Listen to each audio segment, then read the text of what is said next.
paz do Senhor Jesus, meus amados, meu nome é Suelen, bem-vindos ao canal. Hoje nós vamos falar um pouquinho mais sobre a história de Miriam. Gostaria que você abrisse a sua Bíblia em Êxodo 15, versículo 20 e 21. Para você poder entender um pouquinho sobre o que nós vamos falar agora, a gente vai ter que voltar um pouquinho na história, dar uma resumida para vocês poderem acompanhar um pouquinho o que eu vou falar, beleza? Então, Moisés, depois que ele voltou, que ele lembra que ele ficou lá com a mãe dele, depois a mãe dele mandou ele trouxe ele de volta à presença da princesa do Egito, e lá ela foi criando Moisés. Depois de um tempo, ele acabou matando um escravo, matando um egípcio, saiu fugido para o deserto. No deserto, Deus falou com ele através de uma sarça ardente e falou que ele tinha que ir lá no Egito e enfrentar o rei para poder libertar o povo de Deus. Ele ficou meio assim: não sei falar, sou gago. Mas o Senhor falou que era para ele ir, porque o grande eu sou estava usando a boca dele. Então, Moisés, depois ele foi lá falar com o faraó. O faraó foi lá, não quis liberar o povo, então Deus mandou 10 pragas. Depois dessas 10 pragas, ele deixou o povo ir. Quando o povo estava no caminho, o Senhor endureceu o coração de Faraó. Faraó então foi com seus carros e cavaleiros atrás do povo de Deus. Chegando na frente do Mar Vermelho, o povo começou a reclamar nos ouvidos de Moisés, porque o povo ingrato era o povo hebreu. Vou te contar. E aí, o povo hebreu, então Moisés estendeu a vara sobre o mar se abriu, o povo passou. Quando o faraó e seus cavaleiros estavam passando, então Moisés estendeu de novo a mão e o mar se fechou, matando todos eles. Até aí, beleza. Conseguiram entender? Resumi quase 15 capítulos em 1 minuto e meio. Aí nós chegamos a essa história. No capítulo 15 começa com Moisés louvando, dando cânticos ao Senhor pelos feitos que o Senhor fez, derrotando os inimigos deles, e assim o povo sendo livre de uma vez por todas para adorar ao Senhor. Porém, e eu amo quando eu falo porém no meio da frase, mas porém, tinha um diferencial que vai entrar agora com essa mulher incrível. Naquela época, a gente tá falando de uma época onde mulheres não eram vistas, onde mulheres não tinham muito cargo, onde mulheres não eram muito consideradas. E aqui fala sobre Miriam e as mulheres. A primeira líder, mulher. A primeira mulher que liderou. Hoje nós temos várias mulheres que lideram em diversas áreas. Estão no serviço, em casa. Então tem muitas mulheres liderando outras mulheres, inclusive até homens. Mulheres na presidência, mulheres em diversos âmbitos da sociedade. E mulheres que fazem um bom trabalho, como mulheres que não fazem tão bom trabalho assim. Mas temos mulheres que nos representam em várias classes sociais, em diversos lugares.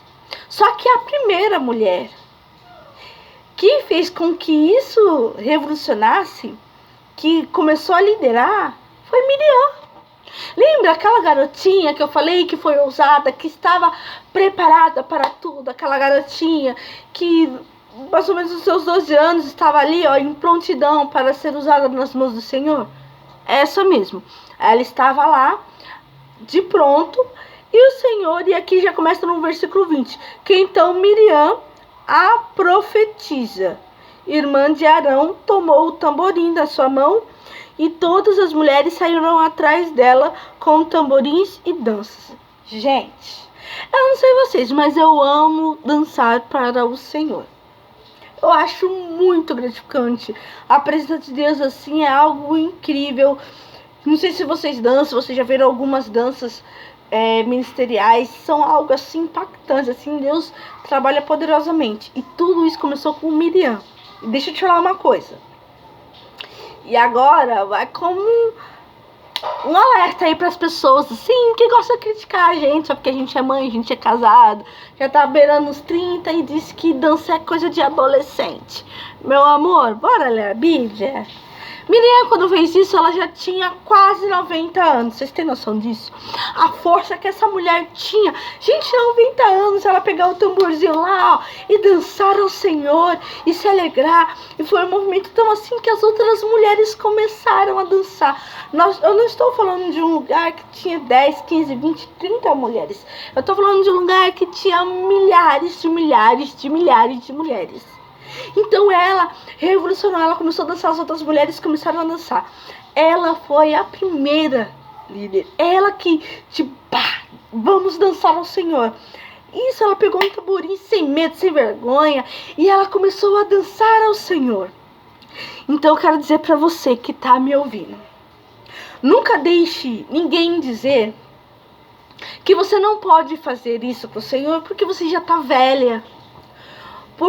Querendo te rotular, tá ligado? Tipo, você tá velha, você é casada, você olha a sua idade, não, isso deixa pros adolescentes, isso deixa pros magrinhos, deixa isso. Não, meu amor. Para adorar a Deus, nós temos que adorar de corpo, alma e espírito. E adorar a Deus de corpo, alma e espírito é com tudo. É com o nosso corpo, com a nossa linguagem, com a nossa maneira de vestir, com a nossa maneira de pensar, com a nossa maneira de falar. É com todo o nosso corpo, louvando ao Senhor. Não digo danças sensuais, mas dançar sem precisar ser extravagante. O Senhor, Ele nos chama para fazer algo diferente. Miriam, ela não, na cabeça dela, ela não tinha um pensamento que através daquilo ela ia abrir portas para que hoje milhares de pessoas dançassem nas igrejas, apesar de ainda ser um tabu muito grande até hoje, sendo que é algo que não precisa nem questionar se é de Deus ou não. Mas ok, não vamos entrar nesse parâmetro. Mas ela simplesmente quebrou todos os tabus da época, ela quebrou toda a religiosidade, ela quebrou tudo aquilo que podia impedir. Ela era uma mulher, se você ver pela lógica, ela já era uma anciã, ela era uma mulher de quase 90 anos, que ela devia ter sim suas debilidades, ter muita ruga, ter muita coisa, mas mesmo assim ela estava lá com o seu bandeirinho, ó, tocando ao Senhor, se alegrando ao Senhor, adorando ao Senhor. Quando ela pegou aquele tamborim, ela não pegou pensando, o que as pessoas vão dizer? Não, ela simplesmente quis adorar. Então, isso mostra que eu e você, nós temos que adorar ao Senhor. A gente não tem que se importar com o que as pessoas vão dizer. A gente simplesmente tem que adorá-lo pelo que Ele é. E o Senhor é bom. Ela era uma pessoa grata a Deus, porque o Senhor tinha livrado o povo de Israel. O Senhor tinha feito uma promessa que iria os livrar, porque a promessa foi dada a Abraão, que eles seriam um povo muito prósperos. Só que ela não ficou ali, a promessa um dia vai acontecer, não sei se ela vai acontecer, talvez um dia, quem sabe. Não, ela cria que aquele era o momento da promessa, e ela estava feliz porque antes dela passou muitas e muitas e muitas e muitas pessoas, e o Senhor agraciou a ela ter a oportunidade de ver o mar se abrir, oportunidade de ver as pragas afetando o Egito e não afetando o povo de Deus. Ter a oportunidade de, durante a noite, ter uma coluna de fogo para eles não morrerem no inverno, no deserto, no frio, que é muito gelado, e uma nuvem durante o dia, porque o deserto é muito quente durante o dia, então para você que eles não se queimassem. Ela viu a mão do Senhor, ela pôde contemplar e ela era grata a isso.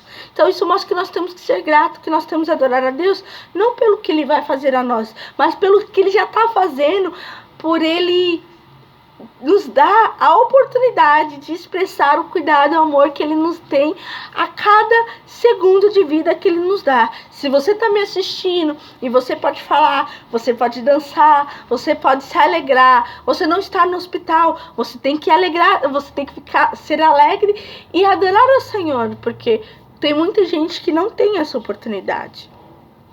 No capítulo 21, diz que Miriam lhe respondia: cantai ao Senhor, porque sumamente se exaltou e lançou no mar o cavalo com os seus cavaleiros. Então, ela adorava o Senhor.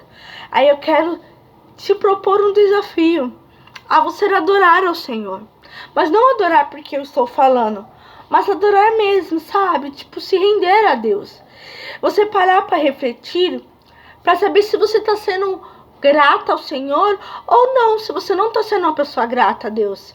Se você está o adorando como Ele deve a ser adorado. Se você está sendo um robozinho ou se você está impactando através das... Entenda, quando você se rasga diante do Senhor e você o adora, dando o seu melhor, você muda vidas. A sua adoração, ela atravessa o tempo, a sua adoração, ela atravessa os limites e ela revoluciona aonde quer que ela vá. Que você possa entender que o Senhor está procurando a sua adoração, e o que Ele mais gosta de ver é você se rasgando na presença de Deus. Não importa o que as pessoas dizem, porque você não adora as pessoas, você adora a Deus, e você tem que adorar pelo que Ele fez na sua vida, e o que Ele tem feito para você nesse ano de 2021, e o que Ele fez no ano de 2020. Se você está aqui, é porque você tem a adorá-lo. Se ninguém da sua família morreu por Covid, você tem que adorá-lo. Se alguém morreu, você também tem que adorá-lo, porque chegou a hora dele. Se você tem o seu emprego, você tem que adorá-lo. Se você não tem emprego, mas você tem o que comer, você tem que adorá-lo, porque ele não deixou faltar nada. Você tem que aprender a ser grato e adorar.